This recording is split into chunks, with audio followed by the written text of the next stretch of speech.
Bueno, buenas tardes y buenas noches a todos. Muchas gracias por estar conectándose a esta nueva sesión de webinars de ProEducar. Hoy día dedicado a un tema estructural de gran interés para todos, de accesos por vía punción transeptal a procedimientos de orejuela, auriculilla y de intervención en la mitral por medio de MitraClip en particular. Agradecemos siempre a la industria. Hoy día Medtronic está haciendo posible esta transmisión y es un gran placer para nosotros poder estar transmitiendo la misma. Les recuerdo que en todo momento pueden hacer sus preguntas por medio del chat, así que por favor no duden en poder transmitirnos sus preguntas y recuerden que en la parte baja del browser pueden también acceder a la interpretación que ocurre en paralelo al portugués, así que pueden escucharnos en español o en portugués. Les presento entonces y doy pie al doctor Aníbal Damonte, es nuestro presidente actual, que nos va entonces a estar dirigiendo esta sesión junto con el doctor Óscar Santaera, que está por sumarse pronto. El doctor Aníbal Damonte está en el Instituto Cardiovascular de Rosario y entrego a él la dirección de este interesante webinar. Buenas noches, Aníbal. Hola, buenas tardes, buenas noches, Gabriel. Bueno, bienvenidos a todos a este nuevo encuentro educativo ProEducar. Te está sumando Omar, por lo que veo en este momento, con quien voy a tener el gusto de coordinar el mismo.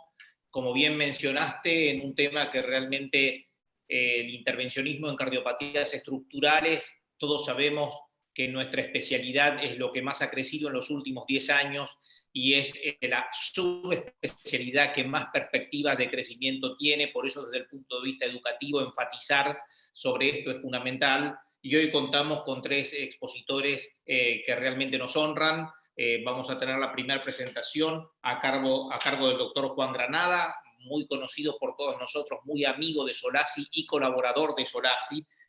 No necesita presentación, pero todos ustedes saben que el doctor Juan Granada es el presidente y CEO de la Cardiovascular Research Foundation y es el director ejecutivo del Skirball Research Center en Nueva York, en los Estados Unidos. Vamos a contar también con la presencia del doctor Marcio Montenegro, coordinador del Servicio de Hemodinamia y Cardiología Intervencionista en el Instituto Estadual de Cardiología Aloísio de Castro de Río de Janeiro, Brasil, y con el doctor Jaime Fonseca, también muy activo miembro del SOLASI y cardiólogo intervencionista en angiografía de Occidente. Sin perder más tiempo, quiero presentar al doctor Juan Granada y darle lugar a su presentación sobre las bases anatómicas para una correcta punción transeptal. Juan, bienvenido y gracias nuevamente por prestar tu tiempo para estas actividades del SOLASI. Aníbal, muchas gracias de nuevo por la invitación. A todos, de verdad es un gran placer estar aquí. Omar, un gusto verte de nuevo. Aníbal, Gabriel, que nos vimos en el último Solasi, y a Jaime y a Marcio también un gran saludo. Esta es una charla que a mí me gusta dar mucho porque con mis fellows yo siempre les digo que a uno lo entrenan en cardiología intervencionista basado en imágenes 2D, ¿no? Y lo más 3D que uno ve es la parte de ecocardiografía, pero es muy interesante cuando uno ve el corazón de un humano y lo tiene en sus manos y lo puede explorar y lo puede entender, entiende muchas cosas que en la parte angiográfica uno no puede entender. Y me parece que es muy importante entender las bases anatómicas del corazón, sobre todo cuando uno va a hacer procedimientos estructurales y tiene que cruzar al lado izquierdo del corazón. Una de las cosas que me gusta a mí empezar con esta charla es que como fellows o los que están empezando a hacer este tipo de procedimientos van a escuchar muy frecuentemente que hablan de que la punción debe ser en algún lugar específico de la fosa. En general, y yo voy a hablar más de esto más adelante, para procedimientos mitrales, uno quiere estar en la parte superior y posterior de la fosa. Para la parte de oclusión del apéndice auricular, inferior posterior, y para PFOs, más que todo en la parte superior. Y voy a explicar la razón por la cual estas recomendaciones pasan, que más que todo es por el acceso anatómico que se necesita. Sin embargo, una cosa que es muy importante, que yo quiero enfatizar en lo que yo voy a decir en los próximos 15 minutos, son las bases generales y teóricas de la punción transeptal, porque hoy en día cada procedimiento, de acuerdo a las variaciones anatómicas y el tamaño del septo y la localización del septo y la localización del corazón, muchas veces, la gran mayoría de la punción transeptal se hace con una planeación específica con el ecocardiografista, donde uno básicamente puede llegar y decir, aquí es donde yo quiero hacer la punción de acuerdo al target que uno tenga en ese procedimiento. Pero estos guidelines, así se puede llamar, son muy importantes, al menos para tener como un entendimiento general de por qué son las razones que se hacen las punciones en ciertos lugares específicos. Un concepto clave para hablar en esta charla es que el sitio de punción describe la localización geográfica en la fosa, pero no su relación anatómica a otras estructuras miocárdicas. Voy a explicar esto por qué. Porque cuando uno está, por ejemplo, enseñándole a los fellows que pongan el catéter de punción en la vena cava superior y empiecen a bajar el catéter hasta llegar a la fosa, eso no quiere decir que uno está subiendo desde la parte superior del corazón a la parte inferior del corazón. Y les voy a explicar esto más adelante para que mantengan este concepto en la cabeza, de que cuando hablamos del sitio de punción estamos hablando de la localización geográfica de la fosa, no necesariamente la localización anatómica de otros estructuras miocárdicas. Yo rápido para hablar la parte de la anatomía del septum. Esta es más o menos la localización o la orientación del septo en un humano. Aquí está iluminada la fosa ovalis en el septo auricular.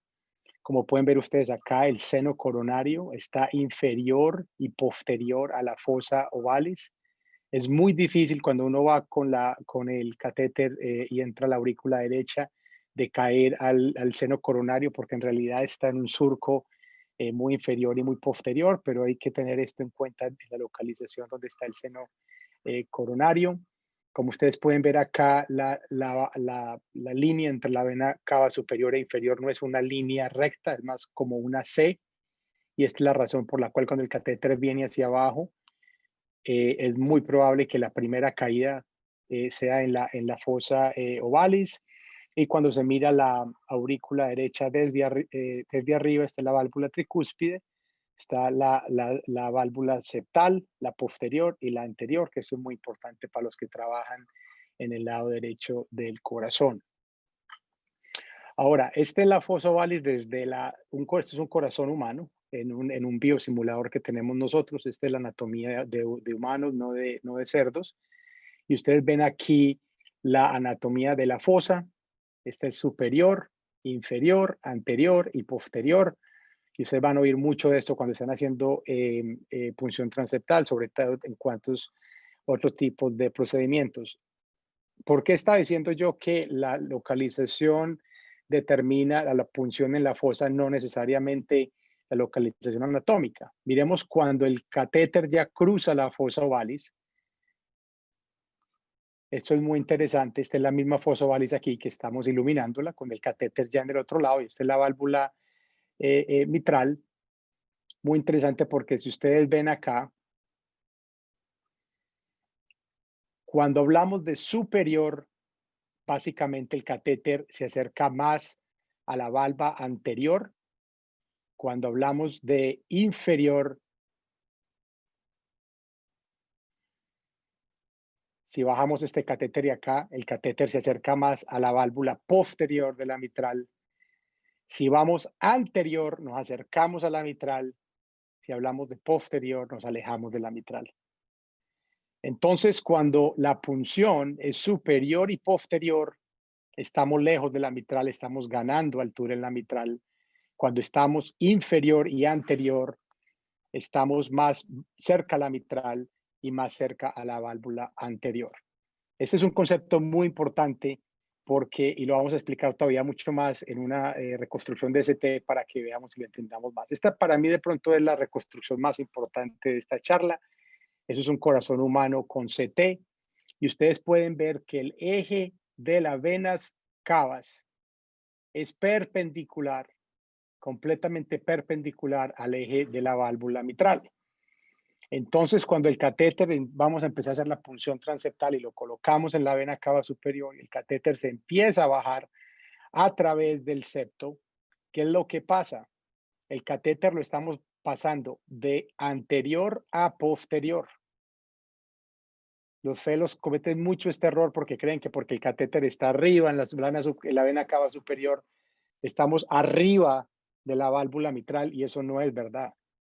Mientras más arriba estemos, más anterior estamos, mientras más abajo estamos, más posterior estamos. Entonces, otra parte importante de la nomenclatura es cuando se mueve de superior a inferior, cuando el catéter está aquí en la vena cava superior y se baja la vena cava inferior, básicamente estamos moviendo la aguja de anterior a posterior en relación con la válvula mitral. Y mover la aguja de superior a inferior tiene un efecto mínimo en la altura transeptal. Nos está ganando altura cuando se mueve la aguja de superior a inferior. Ahora miremos la nomenclatura para hablar de cómo se gana altura de la válvula mitral. Esta es la vena cava inferior, como pueden ver ustedes acá, el catéter viene hacia acá, está en la fosa ovalis. Cuando el catéter está en la fosa y básicamente se mueve el catéter de una forma de las manecillas del reloj, lo que pasa es que básicamente el catéter se va posterior. ¿Y qué está pasando? Se está alejando de la válvula mitral. Para ganar altura, se va posterior. Para perder altura, se va anterior. Superior a inferior, se va de anterior posterior. Para ganar altura, se va posterior. Para perder altura, se va anterior. Suena muy complicado, pero es muy sencillo y es muy importante porque ustedes tienen que hablar con el ecocardiografista, los que van a empezar a hacer esto, para que la nomenclatura sea homogénea entre lo que ustedes están haciendo y lo que el ecocardiografista está diciendo. Porque para lo que el ecocardiografista puede ser anterior, puede ser otro anterior, que no es lo que ustedes están teniendo en su cabeza. Eso es para hablar de cómo se mete el catéter en la fosa ovalis. Ustedes ven acá cómo el catéter se va desde la vena cava superior a la vena cava inferior. Cuando el catéter se mueve de una manera al favor de la manilla del reloj, el catéter va posterior y cae a la fosa ovalis. Cuando se hace al revés de la manilla del reloj, el catéter se va anterior. Esto es muy importante por muchas razones, porque muchas veces este catéter, los felos no saben, caen a la auriculilla derecha. Ellos creen que están en la fosa y si no tienen experiencia, básicamente ustedes van a creer que están en la fosa y siguen derecho y rompen la auriculilla derecha, que es algo muy importante para tener en cuenta. Ahora hablemos de los distintos dispositivos y el acceso que se tiene. Esta es la reconstrucción en CT en la relación de la fosa ovalis a la auriculilla izquierda. Miren que la fosa ovalis es inferior a la auriculilla izquierda.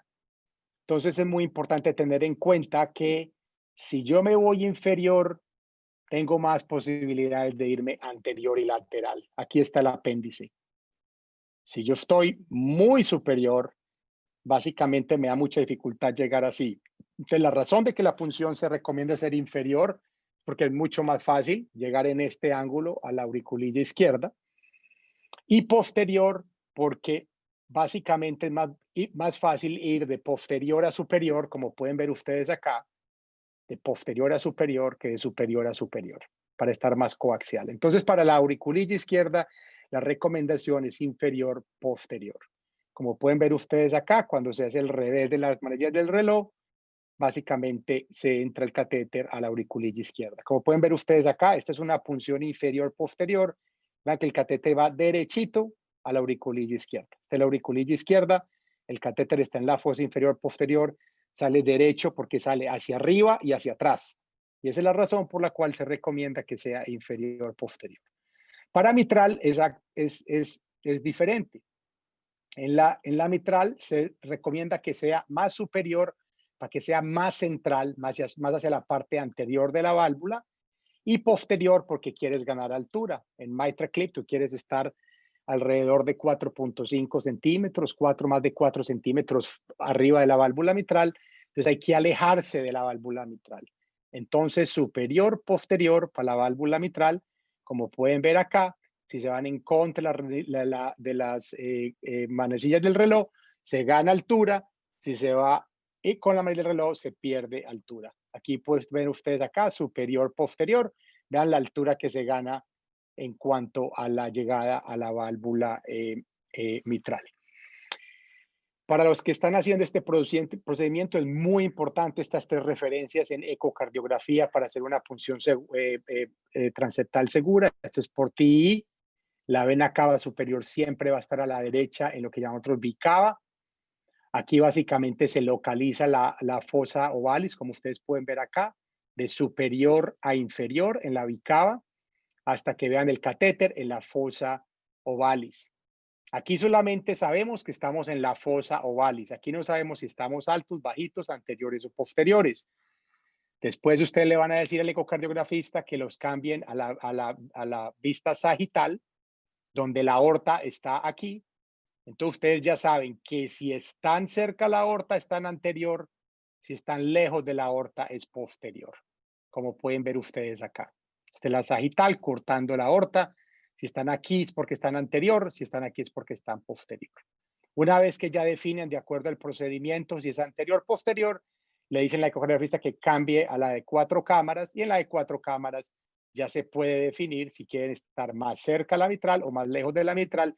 Inclusive se puede medir la altura con el catéter en el septo para saber qué tan alto están de la punción. Eso es algo que es un truco que yo les doy a mis fellows. No estoy recomendando esto porque una vez me regañaron cuando dije yo que para los que están empezando, algo que es muy importante es tener una referencia. La mejor referencia para mí, para estar seguro de que es una punción transeptal segura, es el seno no coronariano de la aorta. Vea que está sentadito en la mitad de la aurícula derecha y la aurícula izquierda. Para los que nos entrenamos haciendo transeptales con angiografía, con rayos X, que es lo que digo yo, son los verdaderos machos, que los que nos tocó hacer eso sin ecografía, es muy importante que este es el seno no coronariano, que lo pueden ver ustedes aquí iluminado, está por encima de la válvula mitral y está esencialmente al lado de la fosa ovalis. ¿Por qué es importante el cola de cerdo? No estoy diciendo que lo coloquen, pero si alguna vez están empezando y quieren tener una buena referencia, esta es la mejor referencia que pueden tener. Como pueden ver ustedes, si están alejados del cola de cerdo, quiere decir que están lejos de esta localización anatómica. Y en la lateral de 90 grados, si ustedes saben que están lejos entre la columna y el cola de cerdo, básicamente es un lugar donde no van a tocar ustedes la aorta, que es el sitio más preocupante para uno romper un tejido dentro del miocardio cuando está trabajando uno con catéteres. No estoy diciendo que lo deben hacer, lo que estoy diciendo es que para una localización geográfica anatómica importante, esta es la mejor referencia que se puede utilizar.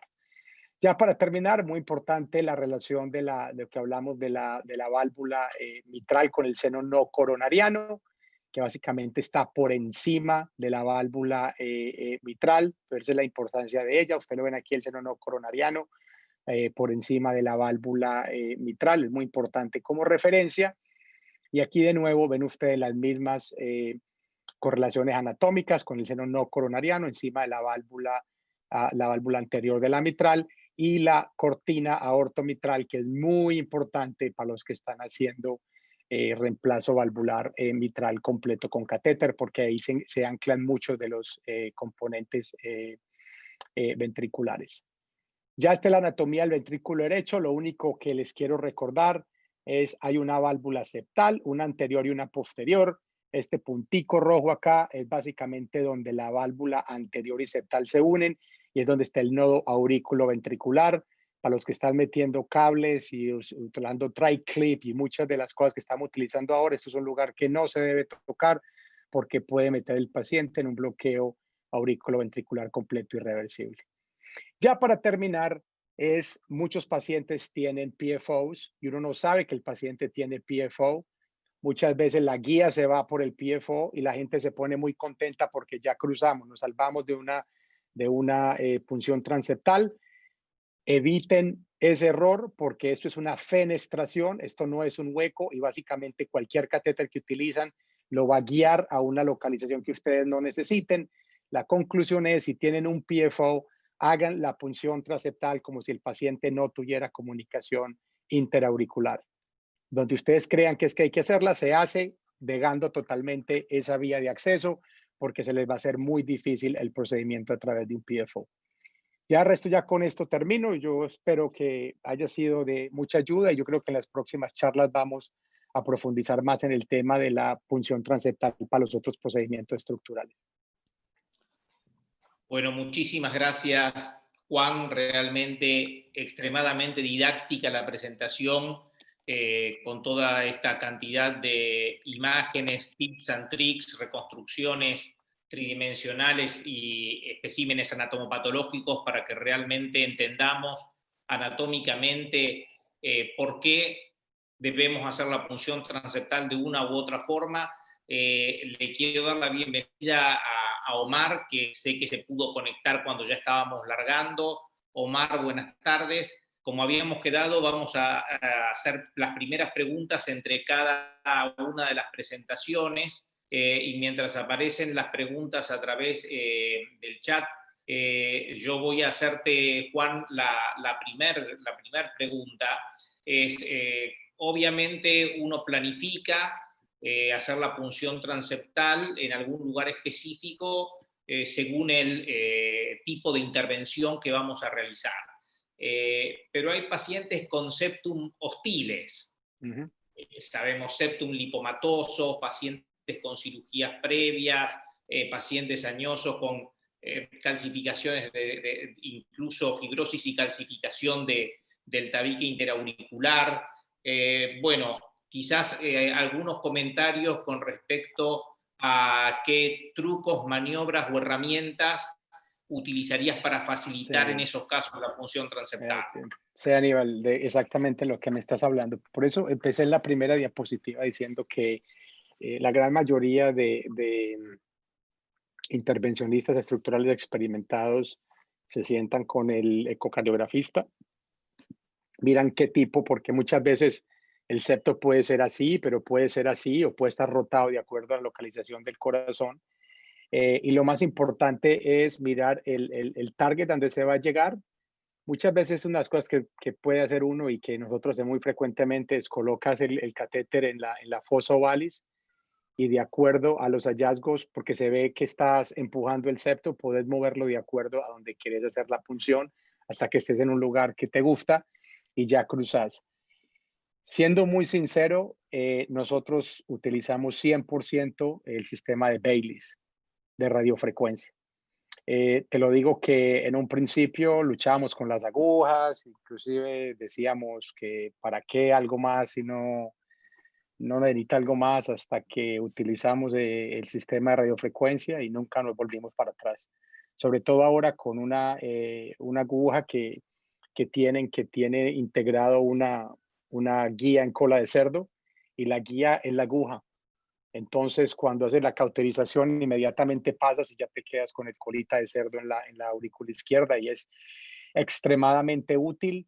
Y ya esos septos hostiles se vuelven menos hostiles porque ya no tienes que mantener estabilidad, sino simplemente tocarlo y te cruzan. Y ya el hecho ya es dilatar el septo con balón o con lo que quieras dilatarlo. Entonces, básicamente eso es lo que hacemos. Para los que no tienen Baylis, y yo sé que es un sistema de pronto caro para nuestras economías, siempre está el Bobby, que nosotros hablamos con el electrocauterio. Te pegas una tocadita a la aguja y lo conviertes en un poor man's Baylis, ¿no? Y yo te lo digo que, sinceramente, la estabilidad de la aguja es extremadamente importante. Yo creo que si pueden utilizar cualquier tipo de radiofrecuencia, inclusive si es solamente con el bisturí, es lo que yo recomendaría. Juan, ¿cómo te va? Omar Santander habla. Omar, ¿cómo estás? que dices, gracias por siempre la colaboración con Solaz y con Latinoamérica y sobre todo con Proeducar. Disculpen que no es que llegue tarde, no hay luz en toda la zona de mi barrio, de mi edificio. Increíble, ¿ah? Y estoy usando tecnología, me estoy dando internet desde mi iPhone y ahora dentro de un rato me voy a dar luz desde mi iPhone. Estoy usando la luz natural, por eso se ve así. Juan, dos cositas. Una pregunta personal. Si bien hay septums, como dijo recién Aníbal, que son un poco difíciles, también hay aurículas difíciles. Aurículas agrandadas, pero sobre todo hay muchas aurículas que tienen cables, pacientes con marcapasos, con cardiodesfibriladores y demás. A eso me gustaría que te refiera. Pero hay una pregunta del doctor José Vicente Patiño, que supongo que es muy fácil contestar, pero te la hago llegar, que es la utilidad del eco intracardíaco. No sé, que en el orden que quieras poder responder. Bueno, me gustaría oír la opinión también de mis colegas que hacen procedimientos en Latinoamérica. Mira, hay dos escuelas para cruce transeptal, ¿no? Para cruce transeptal. De acuerdo al procedimiento, ¿no? Si es un paciente en el cual el procedimiento requiere TI transesofágico porque el paciente lo requiere por sus condiciones médicas o porque es, por ejemplo, un reemplazo valvular mitral completo por catéter, que es una tecnología todavía emergente, obviamente es mandatoria. Si estamos hablando, por ejemplo, de auriculilla izquierda, mucha gente aquí, sobre todo muchos electrofisiólogos, están utilizando el ICE, ¿cómo se llama eso? El intracardiac echo, exactamente, el intracardíaco. Exactamente, solamente para hacer el cruce. Una vez que hagas el cruce, ya podemos hablar. Yo sé que Gabriel, por ejemplo, tiene unos casos, me mostró unos casos muy lindos donde inclusive cruzan la aurícula izquierda con el ICE, pero inclusive aquí hay muchos operadores que lo están haciendo, inclusive con angiografía, que eso es discutido. Pero te lo digo que para mí me parece responsable y absolutamente muy importante que haya guía con eco. Ya la pregunta es qué tipo de guía, ¿no?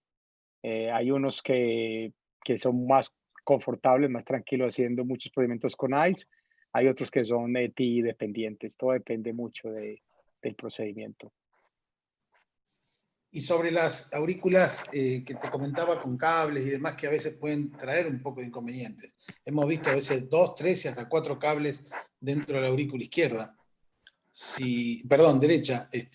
Si eso le ves alguna dificultad especial. Yo creo que el procedimiento está indicado, se navega como se debe navegar, ¿no?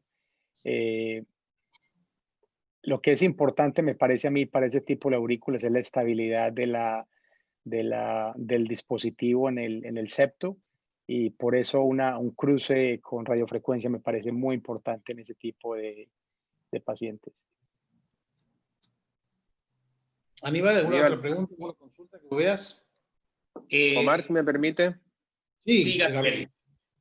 No, yo reforzando el rol, digamos, del educativo de esta sesión, yo creo que para los que comienzan, el transesofágico un poco debiera ser el estándar. Es decir, yo creo que en la medida que adquirimos destreza y nos entrenamos en el ICE, probablemente podemos llegar a ser independientes del transesofágico, pero yo diría que por lo menos los 30 primeros procedimientos es mejor que nos normemos por el transesofágico, que debiera ser el estándar. Solo exactamente. Eso. Y obviamente dependiendo del procedimiento también, ¿no, Gabriel? Sí, sin duda.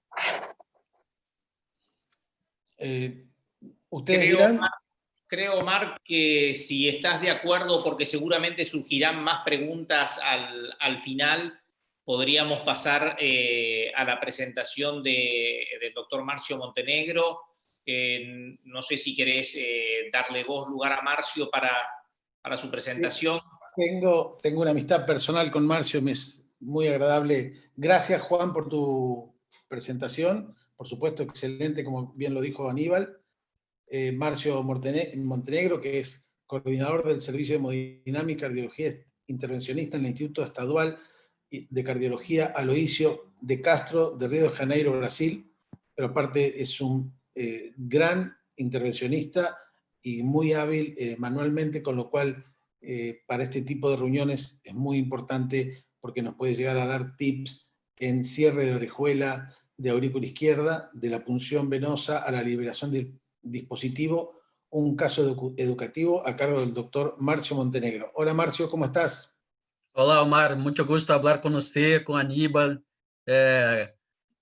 Este ano não podemos encontrar nas jornadas, estou muito triste acá em Brasil, lejos de vocês. Após esta fantástica charla de Juan Granada, é muito difícil para nós fazer uma apresentação ao mesmo nível, não? Perdón, Marcio. Pero eu vou tentar, ¿no? A todos nos gustaría estar tristes en Río de Janeiro. Se quieres, puedes vir para acá, não? As playas estão livres, agora já estão livres. Me imagino. Bem, eu vou compartilhar minha pantalla. Ok.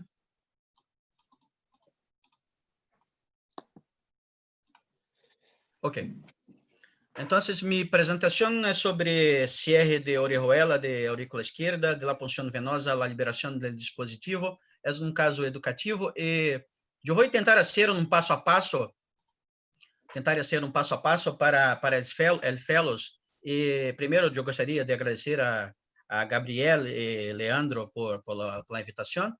Y este es mi conflicto. Yo voy a hacer un paso a paso que yo voy separar en dos partes. La primera parte es la preparación de la cierre y la segunda parte es la cierre efectivamente de orejuela izquierda. Vamos a empezar por la preparación.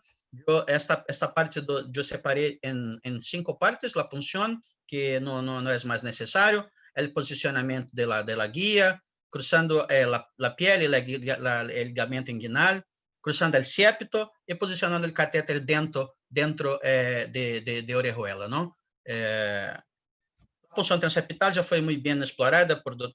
Juan. Es muy importante, es un paso muy importante hacer la punción inferior y posterior.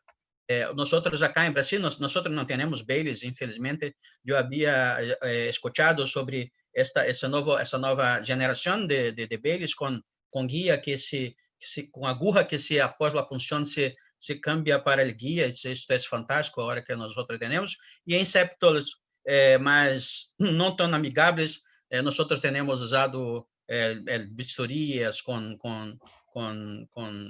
energia, não? Bien, após a punção de la vena cava do septo, hacemos.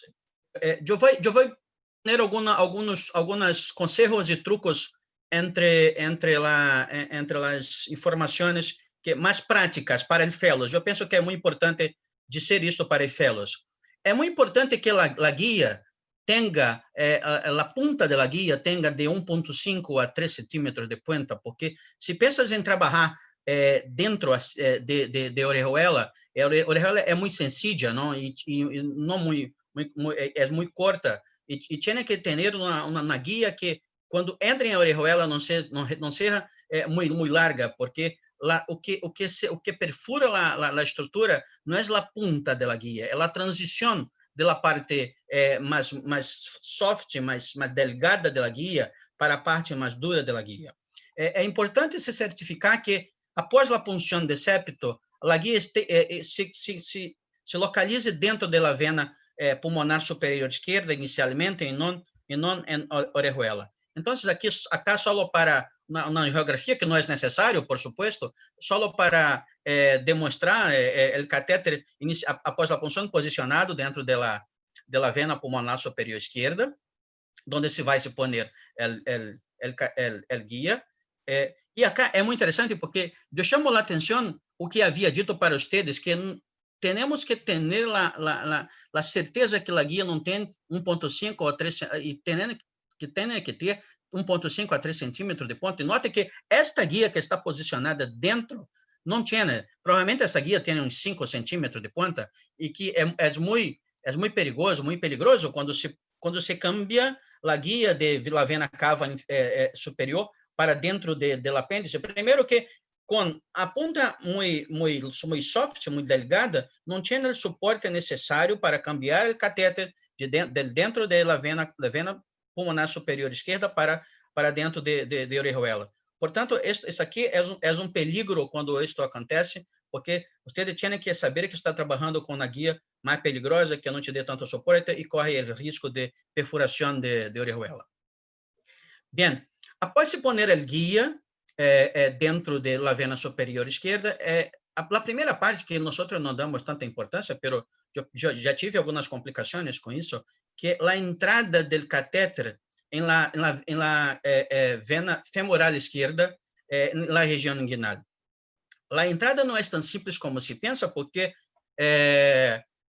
tem que se abrir bem a pele, e nós, intervencionistas, diferente de cirujanos, não abrimos muito bem a pele para ser a entrada do catéter, e fazer uma boa difusão com a pinça para que o catéter que se vai entrar consiga vencer a pele e depois o ligamento inguinal.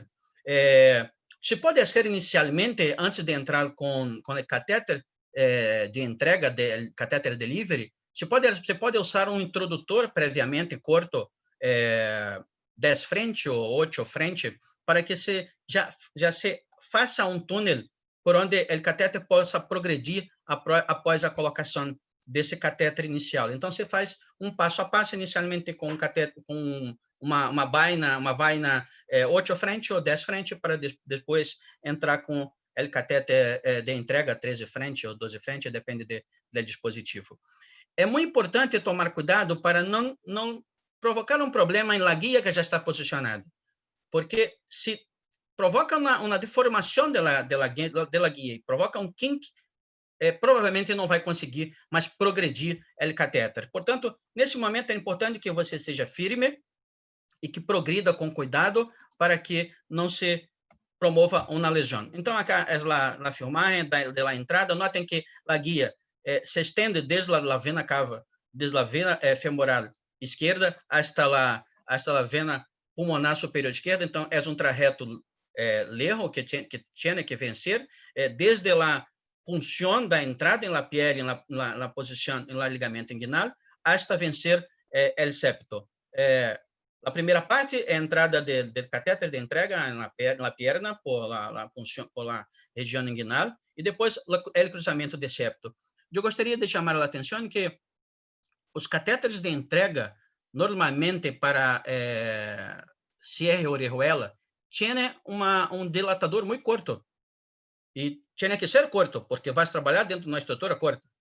E com isto, tinha pouco efeito dilatador.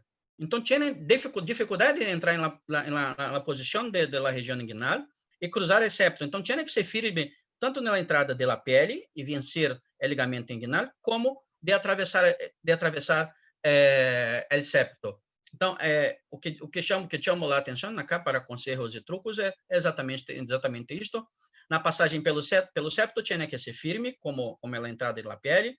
Procura manter o catéter coaxial ao septo, com a curvatura, com a curva de catéter em direção ao átrio esquerdo, acompanhando por la angiografia. E eu tenho um hábito de trabalhar normalmente com o maior catéter delivery, porque eu penso que a estrutura autoexpansíveis se tornam menos vivas, mais fáceis de liberação quando se trabalha com um catéter maior. E sabemos que para dispositivos de orejuela não são muito calibrosos, normalmente 12, 13 frente no máximo. Então, aqui a passagem de catéter de entrega, catéter delivery por septo. Notem que do que eu chamei sua atenção, o dilatador é muito curto. Então, esse dilatador curto não sempre é tão efetivo na hora de passar, de vencer tanto a região inguinal quanto o septo. Então, tinha que ser firme e fazer uma pressão para que possa vencer a estrutura desejada. Bem, uma vez posicionado o catéter dentro do átrio esquerdo, hacemos a colocação do catéter dentro, se sai da vena cava superior esquerda e se passa para dentro da orejuela esquerda e se hace a retirada do dilatador, deixando solamente o catéter.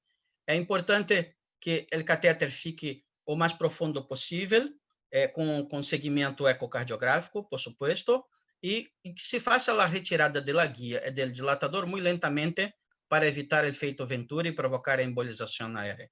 Então, a embolização gasosa tem que se ter muito cuidado, porque essa não é uma complicação descrita. Eu já tive a oportunidade de ter, infelizmente, de ter um caso deste, e tivemos uma embolização gasosa, e a suspeita imediata foi porque o paciente apresentou um supra de parede inferior em eletro, e é a primeira possibilidade, porque como o aire vai se para arriba e a artéria coronária direita sai na parede anterior da aorta, quando houve a embolização gasosa, o gás foi diretamente, o ar foi diretamente para a coronária direita. Portanto, acá nós percebemos já o catéter posicionado dentro da orejuela esquerda, com o guia, e começando a fazer a retirada da guia e do dilatador, mantendo solamente o catéter dentro da orejuela esquerda.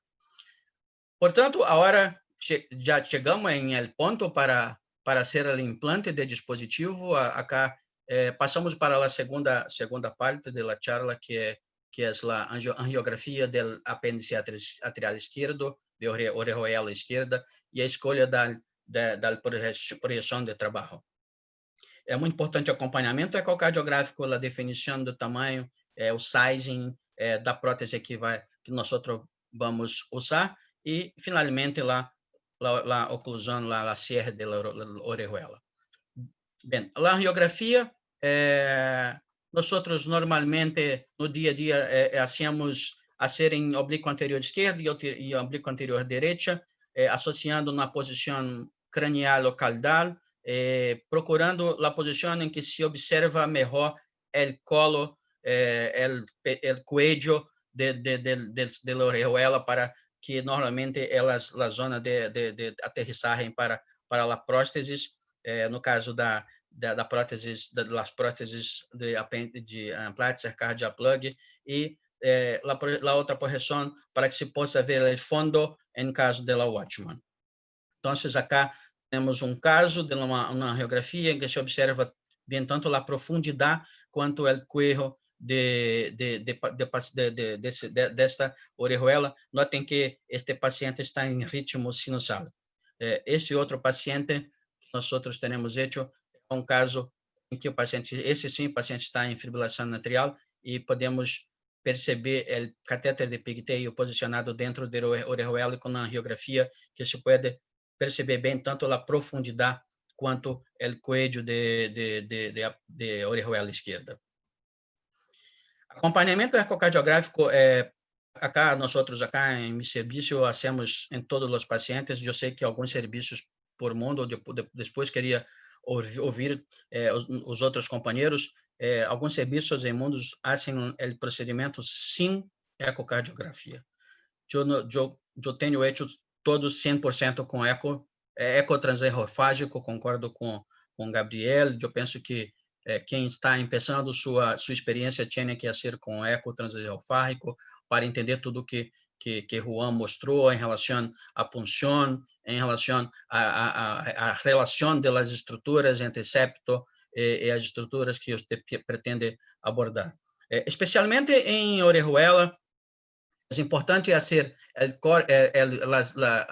as vistas básicas, que são a vista a 0 grado, em que pode ver muito bem o ligamento de Marshall, apêndice atrial esquerdo, e a artéria circunflexa fica por acá, por esta região, a 45 grados, 0,45, 90 graus, mais que 100 graus, em torno de 135 graus, neste caso, acá temos 114, 115 graus, para definir o sizing e qual prótese se vai utilizar.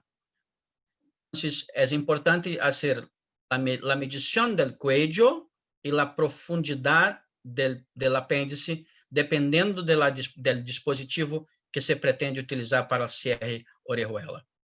Entonces, definição del tamanho da prótese a ser utilizada, el sizing, em caso de orejuela, da apátia cardíaca plug, é importante a medição da orejuela, portanto, puedes ver acá esta medição, 19 milímetros e 22 milímetros. Então, em caso de apátia cardíaca plug, neste caso, 22.4, tem que ser oversizing de 10 a 20% da medição, ou um somatório de 3.5 a 4.5 em cima desta medida de 22.4, que se queda em torno de uma prótese 26 milímetros.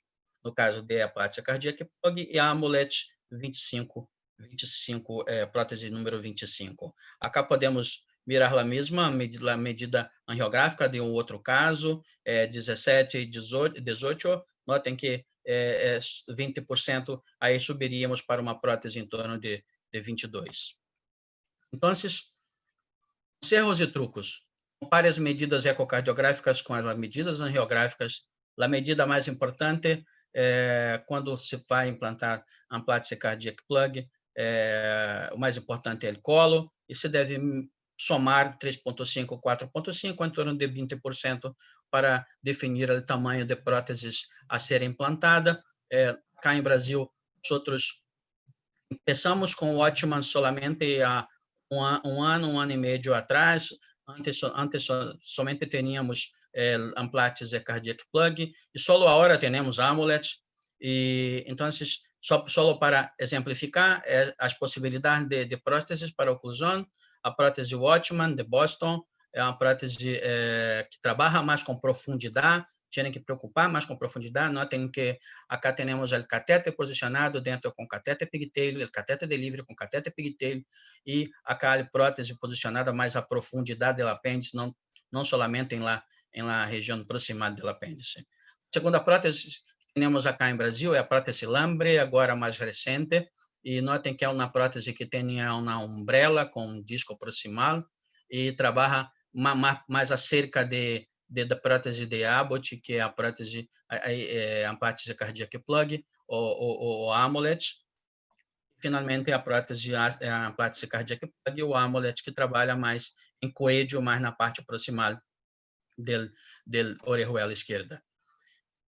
Erros e trucos é importante com o movimento de vai e vem, quando se sobe com a prótese dentro de catéter de entrega, catéter de delivery, se perceber se a prótese está firmemente presa ao cabo da liberação, do delivery, antes de expor, poner para fora do catéter por la primeira vez. É importante fazer esse teste ainda fora que poupará o trabalho. Notem acá que subir a prótese, fazemos este movimento para ter a certeza que a prótese está bem firme ao cabo da liberação, porque se a prótese não estiver bem firme, ao se poner para fora do catéter, ocorrerá a embolização do dispositivo e será uma grande complicação. Mais um conselho e uns trucos por controle ecocardiográfico: posicione o lóbulo, a parte distal da Amplatz, além da artéria circunflexa, e tentar ficar mais coaxial com o eixo do apêndice. É muito importante, porque com isso se acha um implante mais tranquilo, mais fácil, e para isso se busca girar o catéter em posição horária ou anti-horária para que se busque o posicionamento melhor dentro do apêndice. Al final, encontrarmos este posicionamento, um posicionamento em que nós observamos como se fosse um pneumático apertado, uma haste e o disco proximal convexo. Rapidamente, para finalizar, um caso acá, então, aquele primeiro caso que eu mostrei com a fibrilação auricular, o catéter posicionado. Acá o dispositivo implantado ainda fijo ao cabo da liberação, mas totalmente implantado. Eu fui buscar este caso porque este é um caso muito antigo, um dos primeiros casos, porque eu tive placer de hacer este caso con Aníbal Damonte, mi amigo. Nosotros hacemos los primeros 5 casos de mi experiencia con él. Y Aníbal, esse é dos casos que nós hacemos juntos acá em Rio. Isto em 2012, já há 8 anos. O paciente até hoje está muito bem, nós acompanhamos em nosso hospital, e uma oclusão com muito sucesso. Naquele momento, ainda hacíamos a posição que Juan chamou a atenção de poner o pigtail em seno não coronariano para ser a ajuda para a punção.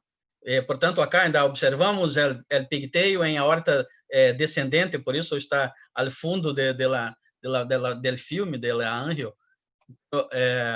Isto botei para lembrar nossa experiência inicial acá. E, finalmente, dizer que, após confirmar o controle ecocardiográfico, é muito importante avaliar se está ocluído a aureola esquerda, sem vazamento peripróstesis, se a drenagem da vena pulmonar esquerda está mantida, se não tem nenhum problema de drenagem da vena, se a válvula mitral está funcionando perfeitamente e se não há nenhuma compressão de artéria circunfleja. Então, uma vez feito isto, hace teste gentil para que não se empurre a prótese de volta. Notem que hacemos e finalmente liberamos o dispositivo dentro de orejuela esquerda. Hacemos controle final em que podemos observar perfeitamente a cavidade atrial esquerda com a orejuela esquerda ocluída e a válvula mitral pouco abaixo funcionando perfeitamente. Espero que diria para dizer para vocês. Muchas gracias por sua atenção. Muchas gracias, Marcio. Realmente el caso fue de piel aurícula a orejuela. O sea, realmente hemos visto perfectamente todo el desarrollo de tu mostración. Una de las preguntas que se me ocurre, primero es si en tu servicio dispones de todos los dispositivos que hay en el mercado o los solicitas en forma especial para cada paciente, porque nosotros acá en Argentina, por ejemplo, tenemos que tener un dispositivo elegido ya de antes y no poder variar una vez que estemos en sala. Y tenemos que tratar de colocar ese dispositivo cueste lo que cueste. Eso podrá comentarlo mejor Aníbal. Esa es una pregunta, y la otra es si lo dejas con algún tipo de doble antiagregación plaquetaria o algo en especial. ¿Y cuánta heparina utilizás en el procedimiento? Buenas preguntas. Bien, quanto a dispositivo, é como ustedes, nosotros tenemos que definir el dispositivo previamente, no se puede, no se tenga todos, se hace la escolha en el momento del procedimiento. O que tenho hecho mais frequentemente ahora é hacer la angiotaque del paciente previo al procedimiento. Que não disse acá porque tenía que hablar somente sobre el procedimiento y no sobre el planeamiento. Eu tenho hecho el angiotaque. Quando angiotaque eu consigo definir a melhor anatomia e qual é a melhor dispositivo. Eu tenho muita facilidade com Amplates e com Amulet. É minha zona de conforto, e eu penso que quando temos uma anatomia mais hostil à prótese que vocês estão mais acostumados, cambia para a prótese mais adequada. Tem que fazer a conformação conforme a anatomia do paciente. Pero hacer el angiotaque previamente te da mucha información para hacer tu planteamiento para el procedimiento. Es la primera. La segunda, yo tengo mantido ainda hasta ahora con aspirina y clopidogrel, como la mayoría de las personas. Y por fin, yo tendo a manter, isso é muito importante, el procedimiento dentro de átrio esquerdo e aurícula esquerda, manter a anticoagulação acima de 250. Isso tem que ser psicótico, ser lá da controle para que não tenha problemas com formação de coágulo de trombos. ¿Algún comentario al respecto con tu experiencia? No, yo primero que nada le quiero agradecer a Marcio que haya tenido el recuerdo de esos primeros casos que hicimos en el año 2012. Marcio es en Brasil, si no el intervencionista, uno de los 2 intervencionistas con más experiencia en cierre de orejuela auricular izquierda y también en Latinoamérica. Así que, bueno, realmente hemos compartido muchísimas cosas. Quizás una de las aclaraciones que es importante hacer es que, a diferencia de lo que ocurre en los Estados Unidos, donde los dispositivos fueron el Watchman, fue aprobado, y eso Juan lo va a poder comentar mejor que yo, para pacientes que pueden recibir 45 días por lo menos anticoagulación con warfarina, porque eso fue lo que evaluó los estudios PROTECT-AF y PREVAIL. En Latinoamérica, de manera similar a Europa, los pacientes seleccionados para cierre de orejuela son los pacientes con contraindicaciones o con dificultades en el manejo de la anticoagulación, y por eso es que la doble antiagregación plaquetaria como manejo posterior es lo que se utiliza más en nuestro medio. O sea que eso sería digamos, comentario que quería realizar. Lo que me gustaría preguntarles antes de que pasemos a la próxima presentación, tanto a Marcio, que hizo esta presentación, bueno, Gabriel, que tiene mucha experiencia en cierre de orejuela, y ellos tienen experiencia, como ya se comentó, con ICE, y obviamente a Juan, si ven una tendencia a más utilización de la tomografía multi-slice para la evaluación preprocedimiento y planificación de procedimiento, y, como dijo Marcio, elección del dispositivo en virtud de la información que la TAC multi-slice da respecto al eco transesofágico que usamos en la sala o eco intracavitario que usamos en la sala. Quien quiera comenzar de ustedes con esa pregunta. Juan, por favor. Muy buena pregunta, Aníbal. Antes, alrededor de nuestra área, yo creo que la tendencia ha disminuido. Al principio había mucho CT para la planeación, para la elección del dispositivo. Como dice Marcio, me parece que hay que ser muy cuidadoso a la elección del dispositivo de acuerdo a la variación morfológica del apéndice. Pero como pasa también en todas las tecnologías, a medida que los operadores se sienten más confortables con el procedimiento, disminuye la dependencia de otros estudios. Y te digo que, por ejemplo, en los dos centros donde estamos nosotros, ya casi que CT no se hace para este tipo de pacientes, todo se hace basado en el estudio ecocardiográfico, desafortunadamente, pero Mario tiene toda la razón. En los pacientes que tienen buena función renal y que se pueda hacer, yo diría que, sobre todo para los que están empezando, para mirar, por ejemplo, para planear la punción, la localidad de la punción y el tipo de dispositivo, me parece que es algo muy razonable, pero ya en centros de alto volumen donde se sienten más confortables haciéndolo sin este tipo de ayuda, el uso es relativamente bajo. Juan, lo que dices también es un poco cierto acá, y creo que tiene que ver con un tema logístico también. Es decir, también, para la logística nuestra es más fácil el transesofágico, y pienso que con el transesofágico 3D uno adquiere muy buena información, y en la medida que los ecocardiografistas también se van volviendo más expertos en hacer esas mediciones. Pero sin duda que la tomografía tiene sus ventajas. Solo mencionar, sí, que para ambos casos el tema de la hidratación previa es bien importante, porque si no puedes subestimar el tamaño. Y yo creo que ahí un tema sí que nos pasó un par de veces con la tomografía, que como no depende de nosotros su ejecución, a veces el paciente no estaba bien hidratado y precisamente se le indicaba ayunas por la razón de la tomografía. Entonces, ese es un detalle nomás a tener en cuenta. Bueno, gracias por los comentarios. Hay más preguntas que están llegando de los asistentes, pero si vos, Omar, estás de acuerdo, para dejar preguntas para el final, podemos pasar a la próxima presentación. Yo no quiero dejar de mencionar que Marcio no solamente tiene una actividad asistencial muy intensa en su centro, sino que además Él es el director científico de uno de los pilares del SOLACI, que son Jornadas SOLACI, y eso no quiero dejar de reconocerlo. Mucho gusto. Así que, si Omar estás de acuerdo, entonces quiero Totalmente. invitar... Te doy la palabra para que invites al próximo speaker.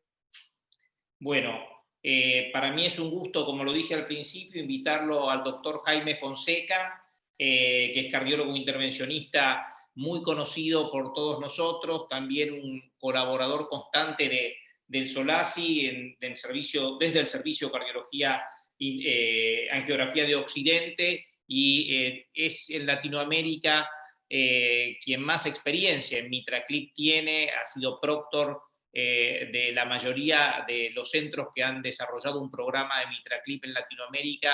Así que, Jaime, te doy la bienvenida para que compartas con nosotros este caso de reparo endovascular mitral con MitraClip. Bienvenido. Muchas gracias. ¿Me escuchan, verdad? Perfecto. Bueno, perfecto. Muchas gracias por la invitación, muchas gracias por la presentación. En aras del tiempo, pues vamos a darle paso a esta primera parte, que digamos no es el implante como tal, sino el ubicar a las personas en las imágenes. Entonces, esta primera proyección se llama 0 grados. Como dijo el doctor Granada, hay que tener una adecuada coordinación entre el ecocardiografista y el intervencionista.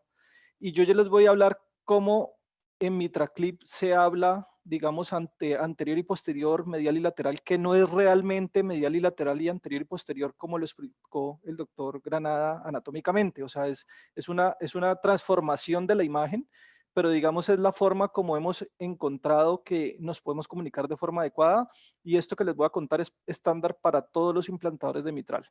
Entonces, la primera proyección es una proyección que es a 0 grados. Básicamente se corta el corazón como si fuera una piña, ¿sí? En forma horizontal. Y entonces, si vemos la aorta, es decir, acá estamos viendo la aorta, estamos en el segmento A1P1. Ustedes ven aquí una imagen anatómica y una imagen en color, se llama color compare, y yo puedo aquí mirar anatómicamente qué es lo que está pasando en la válvula y aquí funcionalmente qué es lo que está pasando. Entonces, si ustedes ven aquí en A1P1 hay muy poca insuficiencia mitral. El momento en que yo bajo el transductor A2P2, es decir, el ecocardiografista introduce el ecocardiógrafo o la sonda, entonces ya baja A2P2, yo ya dejo de ver la aorta y ya veo el chorro muy grande en A2P2. Esta proyección es muy importante para mirar el déficit de coadaptación, o sea, qué tanto no coaptan las valvas, porque esto me va a ayudar a definir si voy a utilizar un XTR o un NTR. Ahorita vamos a hablar de los dispositivos. Luego me voy a ir a otra proyección, que es la proyección bicomisural. En esa proyección ya corto el corazón como si fuera una manzana en este sentido. Entonces, si ustedes ven, esta parte 3 es el septum interventricular y digamos la parte 3 septal. Y la parte lateral, la auriculilla, ustedes la están viendo acá claramente, es la parte 1 lateral. Entonces voy a tener los segmentos 3, los segmentos 2 en la mitad de la válvula y los segmentos 1 en la parte lateral. Esa proyección es muy importante para mirar la amplitud o la anchura del jet, porque si es mayor a 12, probablemente yo voy a necesitar 2 clips. Entonces me ayuda a planear cuántos clips voy a colocar en el paciente. Y la tercera proyección es cortar el corazón nuevamente en una forma de manzana, pero en forma perpendicular a la anterior proyección. Y entonces voy a ver la aorta, que es esta, es la valva anterior, y posteriormente la valva posterior y la pared posterior. Entonces aquí tengo aorta, valva anterior y valva posterior y la pared posterior. Como les digo, no es totalmente anatómico, pero digamos es la forma como uno se puede visualizar fácilmente. Los nuevos ecocardiógrafos tienen una sonda que se llama biplanar o que permite hacer varias proyecciones. Esto lo que hace es poder tener los 4 ejes en forma simultánea. Entonces, si ustedes ven, acá está el ecocardiógrafo en una proyección bicomisural, ¿cierto? Estamos cortando el corazón en forma como la línea verde. Yo estoy viendo acá medial, el septum interventricular, la valva, aquí el esbozo de la auriculilla, esto es lateral, esto es medial, y por donde trazo una línea, el ecocardiógrafo inmediatamente me pasa la imagen al lado y entonces puedo hacer un corte y yo con el trackball del eco puedo irme más hacia los segmentos 3 o más hacia los segmentos 1, y esta línea, en la medida que yo la mueva hacia un lado o hacia el otro, pues me va a hacer los cortos por donde yo los quiera hacer. ¿Por qué es muy importante esto? Porque yo puedo saber exactamente dónde está la insuficiencia, dónde es el chorro, y puedo ver exactamente en la perpendicular cómo es el déficit de coaptación en la valva anterior y posterior y poder definir qué es lo que está pasando con esa valva. Ustedes ven que es muy importante la medición de la valva posterior, y esta es una de las cosas más importantes para estas proyecciones. El 3D es muy útil, es muy bonito, pero realmente sirve solamente para descartar que no haya hendiduras o cleft, o que no haya, digamos, prolapsos importantes que descarten el caso, pero básicamente para la planeación no sirve mucho. Y es muy importante medir el flujo en las venas pulmonares. Ustedes ven aquí un flujo sistólico, el QRS, y un flujo sistólico reverso de la vena pulmonar superior izquierda, y luego la vena pulmonar derecha también con un flujo reverso. Entonces, lo que nos confirma que realmente es una insuficiencia mitral muy severa. Entonces, básicamente con estas imágenes iniciales, yo puedo hacer la planeación y ya puedo saber qué hacer con el dispositivo. Perdón, vuelvo y reinicio, que es que me estaba molestando. Entonces, acá tenemos el clip de tercera generación. Ya vamos a hablar del clip de tercera generación. Tenemos dos tipos de clips, un clip más pequeño, un clip más grande. El NTR es exactamente igual al clip de segunda generación, pero pues con unas ventajas en el sistema de liberación que lo hace más fácil de implantar. Y el XTR es un clip más grande. Y dependiendo de la anatomía de la válvula, yo defino si escojo NTR o XTR. Básicamente, si yo tengo válvulas grandes, estoy en segmento A2P2, tengo un flail grande, sobre todo en degenerativo, y tengo válvulas redundantes, pues prefiero XTR. Y si tengo válvulas pequeñas, es decir, un área valvular menor de 4 centímetros cuadrados, o tengo calcio, o tengo lesiones en comisuras, entonces me voy con NTR. Básicamente es la forma como se diferencia. Para punción transeptal, usualmente nosotros utilizamos los catéteres Schwarz-Lamp, usualmente utilizamos el de 90. Me gusta mucho porque la punta es muy flexible, es soft tip y no hace trauma en la aurícula una vez quito el introductor. Como dijo el doctor Granada, básicamente hay que mirar las dos proyecciones. Entonces aquí tenemos en el biplanar de una vez el bicavo. Esto es cava superior, esto es cava inferior. Saber dónde cambia la fascia muscular de la fascia membranosa. Es muy importante siempre funcionar en la fosa oval, nunca en la muscular. Y acá inmediatamente me traduce el transductor a la aorta, la parte anterior y la parte posterior. Entonces aquí tengo superior, inferior, anterior, posterior, que ya como dijo el doctor Granada no es totalmente cierto, pero sí me orienta mucho y yo ya sé qué es lo que tengo que hacer. Entonces básicamente ubicamos el catéter de punción transeptal en la aurícula, en la vena cava superior, lo descendemos y ustedes ven cómo en el bicavo ya pasa de la parte muscular a la parte membranosa, ¿cierto? Está haciendo tenting. Y usualmente cuando uno baja, como dijo el doctor Granada, cae de la fosa oval. En este caso, pues me cayó sobre la parte anterior. Entonces, en ese momento lo que hacemos, como dijo el doctor Granada, es hacer una rotación horaria. Si ustedes miran, al rotar horario hay que descender un poco porque si no se hace un sobretenting y se puede perforar. Entonces, lo que yo hago es bajo el catéter e inmediatamente roto horario, y eso lo que hace es que baje en la posición bicava a la parte media, pero también que me vaya posterior. Y el resultado final de este movimiento es tener un tenting en la fosa media y en la parte posterior. Como dijo el doctor Granada, no es importante estar superior. Para MitraClip lo importante es estar posterior. ¿Qué tan alto, qué tan bajo debo estar? Pues eso depende de la medida de 4 cámaras. Entonces, en la medida de 4 cámaras, 0 grados, yo puedo saber dónde está haciendo tenting el catéter y trazo una línea desde la mitad de la aurícula hacia la parte inferior, donde coaptan las válvulas, y esa medida debe ser mayor a 4.5 centímetros. En tercera y cuarta generación, siempre por encima de 4.5, es más, se puede llegar a 5 sin problema porque el nuevo catéter ya tiene 2 centímetros o 1,5 centímetros más para entrar al ventrículo. Entonces no nos vamos a quedar, digamos, cortos. Entonces siempre es entrar bien alto. Básicamente la idea es que se entra bien posterior, se entra en eje corto o 45 grados, como contestó. Aquí se ve la aorta, se ve la pared posterior. Ustedes saben que están entrando de un lado a otro. y hacer el seguimiento siempre del catéter para que no vaya a la auriculilla y no vaya a perforar, sino que vaya hacia la vena pulmonar superior. Y entonces ya una vez hecha la punción transeptal, entramos al MitraClip.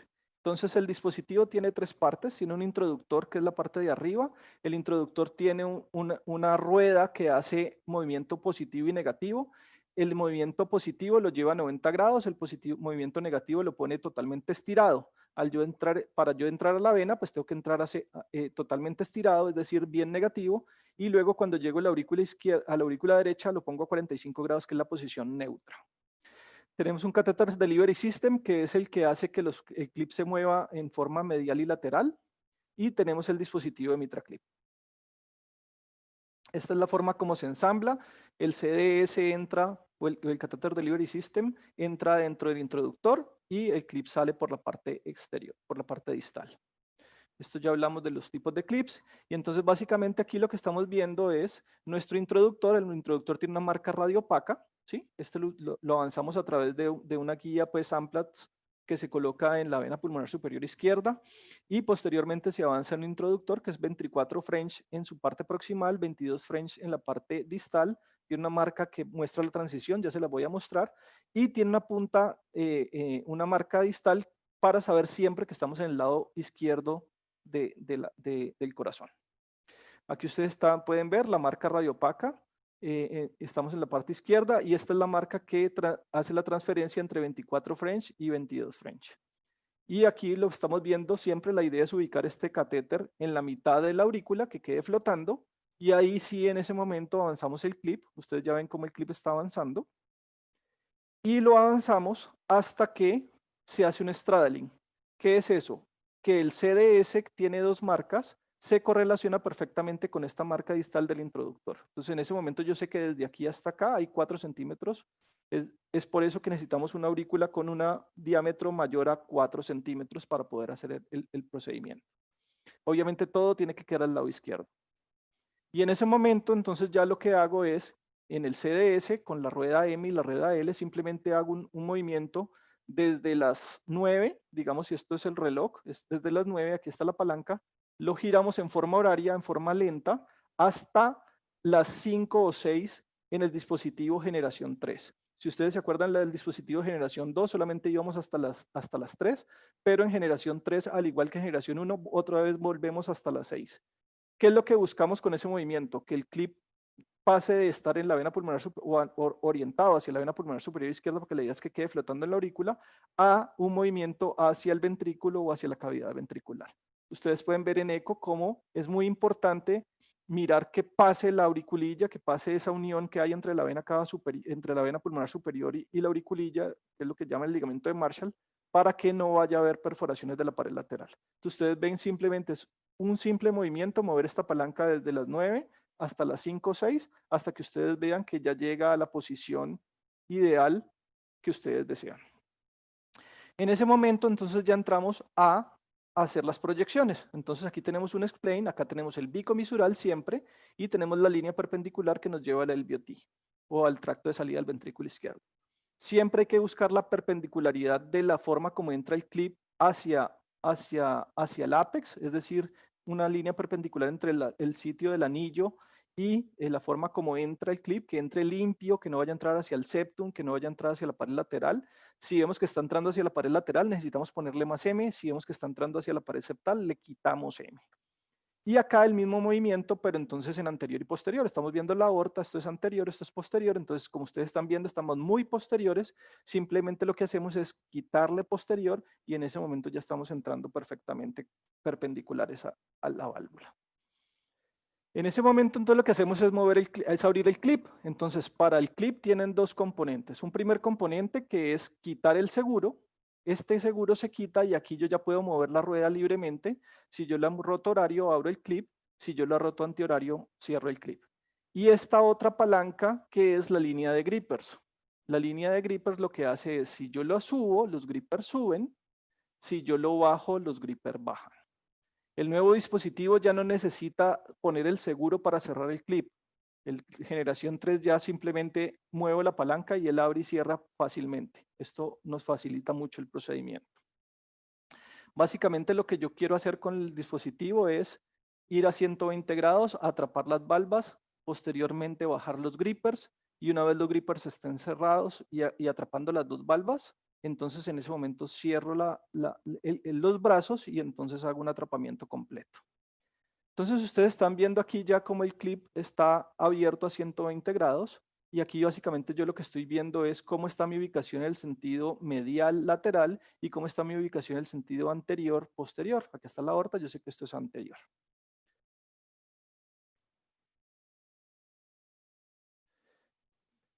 Es muy importante colocar el color para saber exactamente dónde está el chorro, porque la idea es ir al sitio donde está la insuficiencia mitral. Y en ese momento, antes de entrar al ventrículo, pues tengo que buscar la perpendicularidad de los brazos con la forma como está la sonrisa o cómo coaptan las valvas anterior y posterior. Entonces, en ese momento, esta parte distal del CS que se llama handle, si yo la roto, en este momento estamos en una posición, digamos, desde la 1 hasta las 7. Entonces, yo lo que tengo que hacer es orientarme en el sentido 12-6. Entonces lo que voy a hacer es una rotación antihoraria. Entonces ustedes ven cómo progresivamente el clip va migrando hasta quedar a la proyección 12-6. Miren cómo estaba antes, mira cómo cambia. Es totalmente impredecible por angiografía, por eso siempre tiene que hacerse por ecocardiografía. Y en ese momento que ya estamos ubicados en el sitio, entonces ahí sí, filmando, entramos en ambas proyecciones para mirar que no vayamos a chocar las paredes, ¿sí? Ustedes ven aquí cómo se me alcanzó a tocar la parte posterior, por eso ustedes van a ver que el clip se rota un poco. Lo voy a dejar ahí para que miren aquí cómo el clip se rotó un poquito. Entonces, si esto pasa, la idea es que dentro del ventrículo nuevamente yo vuelvo a hacer un eco 3D y ustedes ven cómo ya se me fue entre las 11 y las 5. Entonces lo que tengo que hacer es una rotación horaria para que me quede 12-6. Posteriormente a eso, entonces la idea es ya ubicar el clip en la parte inferior. Es muy importante tener en cuenta que el XTR hay que volverlo a cerrar para volver a entrar, por lo menos a 60 grados. El NTR sí puede entrar a 120 grados. Y una vez ya estoy en el sitio donde quiero, pues lo que hago es ponerle el color para tratar de mirar dónde estoy con respecto al jet. Si yo voy a colocar un solo clip, esta sería la posición ideal en la mitad del jet. ¿Sí? Pero como definitivamente yo ya les conté, en este caso la medida era mayor a 12, entonces voy a necesitar 2 clips. ¿Por qué? Porque si yo solamente pongo un clip, lo que hago es dividir la insuficiencia mitral. Entonces lo más inteligente en este momento es colocar primero un clip septal para que me quede un gran espacio lateral y yo pueda colocar ahí el segundo clip. Eso se llama zipping and clipping. Ahí está la posición. Si yo pongo ese primer clip ahí están los brazos abiertos. Si yo lo hago y pongo el primer clip ahí van a ver 2 cosas muy importantes. Lo primero es que no agarré la valva posterior. Miren cómo la valva posterior quedó totalmente por fuera del dispositivo. La valva anterior quedó bien agarrada. Y fuera de eso, pues no hice nada con la insuficiencia. Entonces lo que hago es volver otra vez a abrir los brazos y el clip, irme un poco más septal. Ustedes ya están viendo que estoy en la parte más septal del jet, no estoy en toda la mitad. Y entonces ahí lo que hacemos es volver a agarrar. Básicamente los brazos van hacia las valvas, inmediatamente bajamos los grippers. Y una vez sé que definitivamente está bien agarrado, ¿sí? Estoy confirmando totalmente el agarre, la valva posterior, la valva anterior está bien agarrada. Entonces en ese momento inclusive puedo hacer medidas, ¿sí? Le digo a mi ecocardiografista que me mida. Entonces si yo sé que antes tenía 14 de valva posterior y ahorita solo tengo 3 milímetros, pues tengo 10 milímetros adentro. Y en ese momento puedo irme a otras proyecciones para tratar de mirar que esté bien agarrada la valva posterior y la valva anterior. Y ya una vez estoy totalmente de acuerdo, entonces lo que hago es cerrar el clip. Una vez yo cierro el clip, ustedes ven cómo la insuficiencia que estaba en la parte septal se abole. Prácticamente ya solamente queda un chorro lateral. Entonces hago mi medida, en este momento ya está solamente en 8 milímetros. ¿Se acuerdan que antes estaba en 16, en 17, ahorita está en 8? Eso quiere decir que necesito otro segundo clip en la parte lateral. Entonces, antes de soltar, confirmo que definitivamente sí estoy haciendo un adecuado agarre en A2 en la valva anterior y en la valva posterior. Miro mi landing zone del segundo clip, dónde va a quedar, que tenga buena valva posterior y valva anterior para agarrar. Miro que no haya estenosis, tengo un gradiente medio de 1, o sea que puedo colocar un segundo clip, y solo en ese momento es cuando suelto el clip. A partir de este momento el procedimiento se hace irreversible. Ya definitivamente este clip ya no lo puedo tocar más. Entonces, básicamente, quedamos con un chorro lateral que estaba en 8 milímetros. Necesitamos un segundo clip porque la insuficiencia todavía es importante, pero la logramos disminuir de 17 milímetros a 8. Entonces, en ese momento hacemos el mismo movimiento que hicimos con el primer clip. Nos vamos otra vez, movimiento M de la rueda M, lo ubicamos, tratamos de tener una imagen muy precisa. Si ya sabemos que estamos perpendiculares y todavía estamos muy laterales, lo que hacemos es retirar todo el sistema para que el clip migre hacia este punto. La ubicación anterior y posterior está ideal. Abrimos el clip, hacemos lo mismo, la orientación en 3D. Miren que en este momento el clip está totalmente entre 3 y 9. Entonces lo que tenemos que hacer es una rotación horaria para que quede otra vez 12:6. Y ustedes aquí están viendo progresivamente cómo se hace la rotación. Y en ese momento estábamos así inicialmente, así estamos como el otro. El primer clip orienta la posición del segundo clip casi siempre. Estamos ya otra vez con el clip totalmente abierto. Lo que hacemos es cerrarlo. Siempre se cierra antes de entrar al ventrículo. Entramos al ventrículo de forma cuidadosa. En esta vez sí lo hicimos con muchísimo más cuidado para tratar de no desplazar ese segundo clip. Ya estamos dentro del ventrículo. Confirmamos la posición que es adecuada. Abrimos el clip. Confirmamos el chorro. Ahorita sí necesitamos estar en toda la mitad del chorro. Llevamos el clip un poco hacia posterior para tratar de agarrar bien esa valva anterior. Perdón, es bien esa valva posterior. Llevamos el clip hacia arriba, que las valvas recaigan sobre los brazos del clip, y en ese momento cerramos el clip. Bajamos los brazos, bajamos los grippers y cerramos el clip. Ustedes ya están viendo aquí cómo los grippers bajan y los brazos empiezan a cerrarse progresivamente. Confirmamos que esté bien agarrado de ambas valvas. Si definitivamente sí está cerrado, cerramos completamente. Y básicamente ustedes ahí ya pueden pues, ver básicamente cómo fue que quedó el resultado. Prácticamente el paciente baja a trazas de insuficiencia.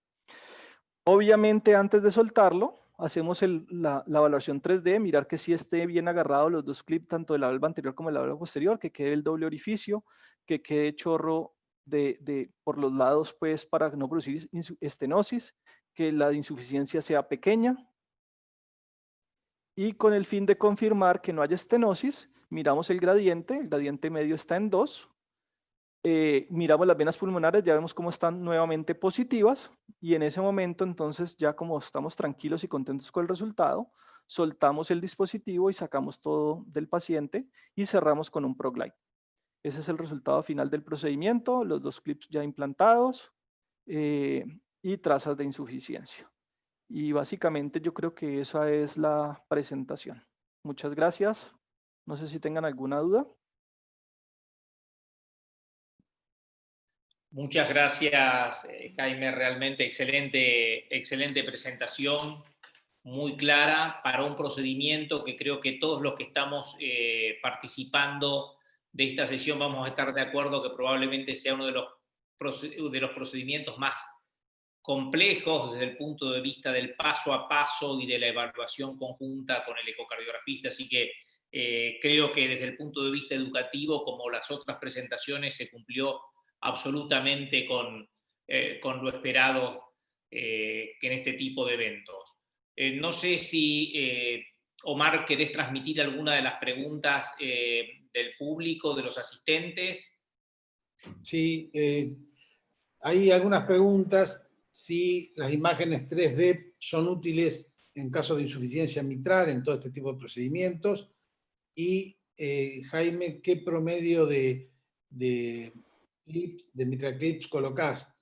1, 2, 3, o sea, ¿en qué porcentaje de cada uno de ellos? Bueno, la primera pregunta, en este momento yo no concibo realizar un mitral clip sin 3D. O sea, yo sé que el Everest 2 en el 2008 se hizo sin 3D y prácticamente nos pagó. Yo creo que una de las razones por las cuales el clip no tuvo una efectividad tan importante fue no tener el 3D. En la medida en la que tengamos más tecnología y podamos tener un implante más preciso y hagamos las cosas más fáciles, yo creo que todo pues, va a ir mejor. Si usted ve esas imágenes de que yo tengo acá una imagen y tengo acá la otra, eso aunque no es 3D, eso es 3D, porque yo estoy viendo todas las proyecciones al mismo tiempo y sé exactamente cuando muevo el clip a un lado, ¿qué pasa con el contralateral, con la imagen contralateral? Entonces, digamos que yo hoy no veo un MitraClip sin 3D. Yo no lo haría. O sea, a pesar de tener toda la experiencia que tengo, no lo haría. Preferiría llevar el paciente a un centro donde tenga la tecnología y lo puedan hacer. En cuanto a la segunda pregunta, definitivamente la cantidad de clips depende del área valvular y del tipo de patología. Depende también de la generación de clips que estamos manejando. En este momento la generación 3 hace que necesitamos menos clips en patologías degenerativas, específicamente en prolapsos. Si yo tengo un clip más largo, puedo agarrar con un solo clip un prolapso grande, mientras que antes necesitaba 2 clips para poder agarrarlo. ¿Sí? En patología funcional no es así.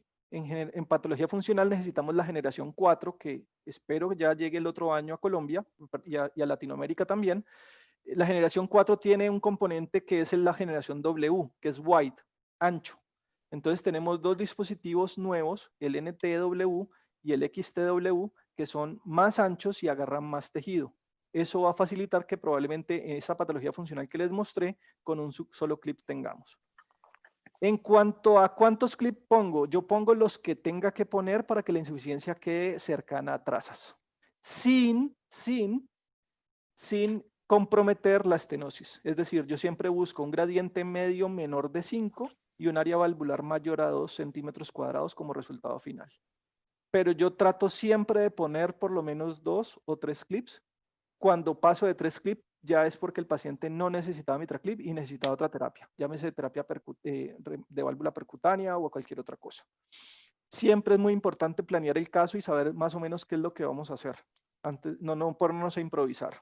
Entonces, la recomendación siempre es tratar de mirar la patología, tratar de imaginarse cuántos clips va a necesitar el paciente y si con eso yo puedo garantizar un buen resultado.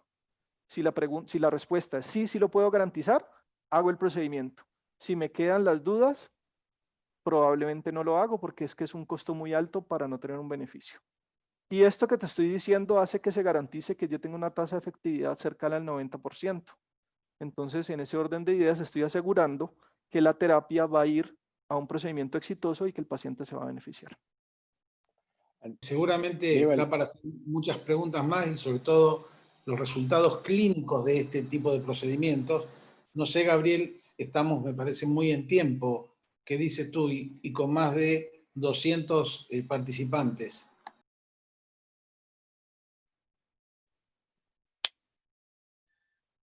Creo que podemos extendernos unos minutos más para contestar algunas preguntas. Lo acabo de chequear recién.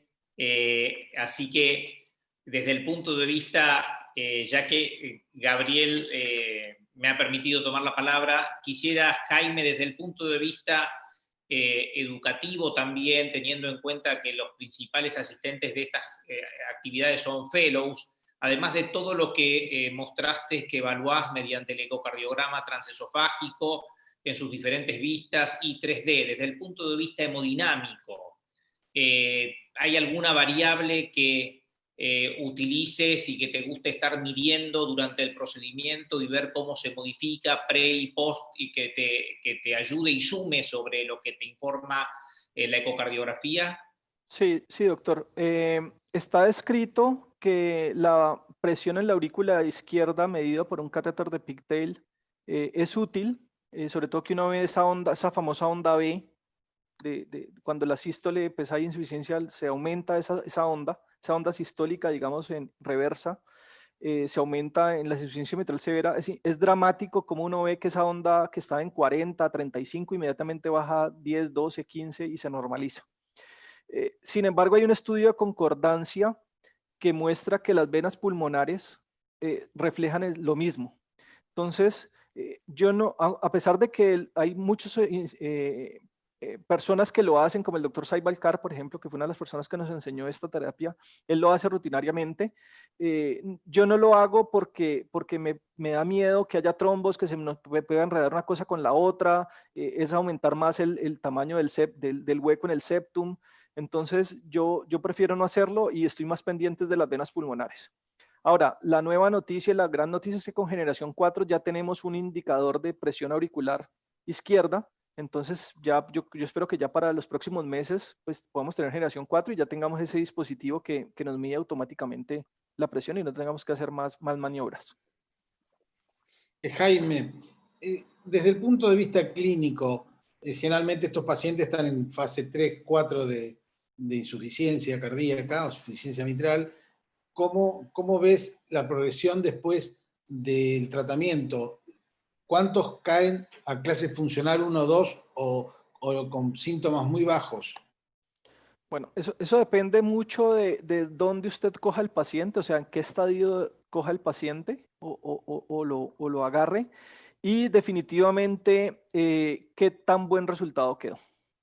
Definitivamente, si usted tiene un buen resultado y el paciente está dentro de los criterios COAPT, es decir, yo tengo un diámetro diastólico menor de 70 milímetros, tengo un volumen de fin de diástole menor de 200 mililitros, tengo un EROA mayor a 0,4, o sea, un área de orificio regurgitante mayor de 0,4 y tengo una insuficiencia mitral desproporcionada para el grado de disfunción ventricular.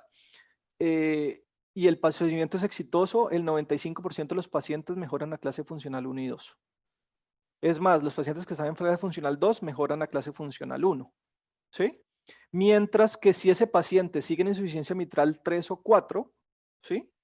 Entonces ahí sí tiene una tasa de rehospitalización o de mortalidad cercana al 50% en el primer año de seguimiento. Entonces, básicamente, esto está muy relacionado con la forma como usted selecciona el paciente desde el punto de vista clínico y la forma como usted lo aborda para producirle un procedimiento exitoso y que quede con una insuficiencia menor. Vuelvo y tomo el comentario. Hasta hace unos años, o sea, en el 2013, cuando yo arranqué, lo primero que uno le decían era, vaya, ponga el clip donde caiga y como quede y disminuye un poquito la insuficiencia y se acabó el problema. En el 2015-2016 ya dijimos, no, hay que disminuir la insuficiencia mitral a menos de grado 2. Hoy, en este momento, con el registro SPAN, tenemos que bajar la insuficiencia a grado leve. ¿Sí? Entonces, y eso se está logrando hacer con generación 4 en el 95% de los pacientes. Entonces, ¿en qué radica esto? En seleccionar muy bien el paciente, seleccionar muy bien el caso, tanto anatómicamente como clínicamente, y hacer la terapia muy orientada pues al procedimiento. En cuanto a la pregunta que me estaban haciendo, que si es más caro el generación 3, no, cuesta exactamente lo mismo. ¿Y qué era lo otro que estaban preguntando? Y en ventajas, definitivamente el clip de tercera generación es 60 veces más fácil, o sea, un 60% de veces más fácil de poner que una generación 1 y generación 2. Con generación 1 uno movía hacia un lado y se le corría para el otro. Eso era un caos total. Con este dispositivo es totalmente predecible y los implantes son muy fáciles y muy amigables.